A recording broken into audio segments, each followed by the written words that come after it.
So do as we say, not as we do, because unions sure are good at goading others to strike for higher wages. But when it comes to saving their own union heinies, they seem perfectly happy not saving all union heinies. The United Auto Workers now pushing lower pay for new workers, as long as it still means union jobs. In other words, and pay attention to this because it really is the ultimate in hypocrisy, the very two-tiered pay structure unions hated in other workplaces, like, I don't know, fast food places, they are perfectly willing to accept for themselves, again, as long as it is not existing union members feeling that lower pay pinch, but the new members coming in. But wait, you're probably saying, wasn't that the same argument that fast food employers were making against an across-the-board wage hike, that high school workers or just part-time workers really shouldn't get the same $15 that someone else does, that there ought to be a two-tiered pay system? Jonathan Hoenig says that unions are parasites that only fight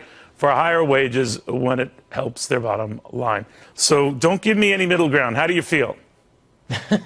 Well, Neil, I mean, this is straight out of the pages of Animal Farm. All the animals are equal, except some, like the unions, are just a little more equal than all the rest. And you summed it up. The unions are proposing entry-level, low-wage, low-skilled jobs. In fact, the wages are below the wages they've been protesting for essentially exactly the same reason McDonald's wants, the ability for people to start, learn the craft, and move up. It's exactly the same reasons that McDonald's wants it. I think one of the big differences, however, is that McDonald's actually moves their people up, managers, corporate executives. I don't think the union has that kind of track record at all. You know, you hear from United Auto Worker guys, well, those are the service sector union guys pushing the McDonald's to the protest. The fact of the matter is union pitches are pretty much the same. Get everybody signed up for a higher wage, force it on employers who have to acknowledge a unionized workforce and a higher paying workforce. But when their own blood is on the line, they're open to the very things the managers they scoff at these restaurants are open to and want to try as a middle ground. Yeah, well, Neil, I mean, that's why, I always think of the unions really as parasites, because they talk a lot about wanting to help their members and wanting to help individuals earn more money, but really what they're about is getting more dues-paying members for the unions. And that's why you've seen them really branch out into, let's just say, unorthodox industries recently, everything from Walmart to college football students wanting to get more dues-paying members. And when you think about a lot of the industries that were unionized over the last couple of decades, airlines, the steel makers, of course, the automakers and education, you can see what those long-term ramifications of union membership has done.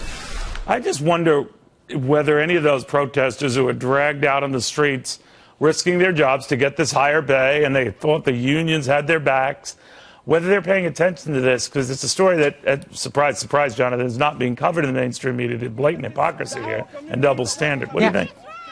Well, Neil, it's not unlike the Cadillac plans that the unions were. They were so for Obamacare, right, but when they found out their Cadillac plans were going to be taxed, they weren't so for of it. You know, it's another example of unions not just trying to compete for better wages, but as you pointed out, using coercion, using government force, whether it's the NRLB, the National Labor Relations Board, or any other arm of government to push through essentially the getting new members scheme that they want. Jonathan, good seeing you again.